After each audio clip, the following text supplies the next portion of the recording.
with racing, then you'll love the new betting brand for racing fans. With exclusive markets, promotions, insights and content. That's better. Gamble responsibly. Time now for our Melbourne Focus on Punters Inside Run. Mick Sharkie is with me, and it's great to have the company of James Lamb from punters.com.au. James, thanks for your time, mate. Good to see you. Good to be on, Matty. Thanks for having me. All right, the Caulfield Cup, the time-honoured Caulfield Cup. We talk about weights, we talk about barriers. All of a sudden, we've had a deluge of rain. We've got to talk about heavy track form. We do indeed. I've certainly gravitated to horses that I think will handle heavy, but barriers will still definitely play a part. You don't want horses doing extra work in the run or being held up on the inside and having to sprint hard on what is going to be a very testing track. Lambie, Smokin' Romans is our favourite for the Caulfield Cup. He's coming off a naturalism win and a Turnbull win.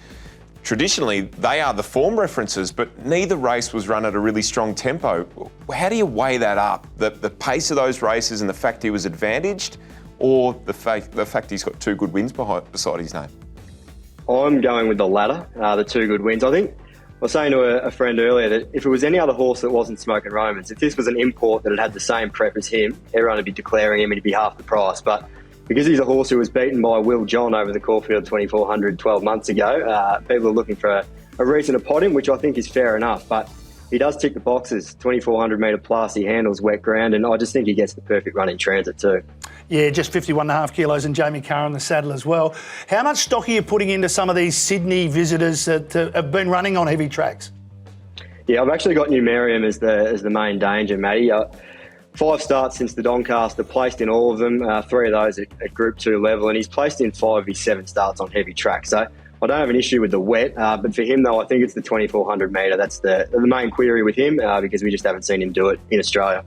What do you make of Jewess? On her best form, she would absolutely wipe the floor with this lot, but her runs leading into this race, they've either been typical Cummings-style prep runs or she's just not going that well. How are you reading it? Yeah, I tipped her for this race a couple of months ago. I was pretty keen, and even after her first up run, I thought she did enough there, first up over 1400, but been pretty underwhelming since, and I thought she was particularly disappointing in the Turnbull. So I've gone around her. We know she was beaten a long way in this race last year as well, so maybe Caulfield's not her track as well, Sharkie. All right, it's the moment of truth here, James. Give us your numbers for the Caulfield Cup. No worries, mate. I'm going with Smokin' Romans. I just think he's got the right lead-up form. The Turnbull, even though it wasn't run at a strong tempo, it has been the right race for this. I'm putting a bit of a pen through the Metrop form. I've got Numerium for second.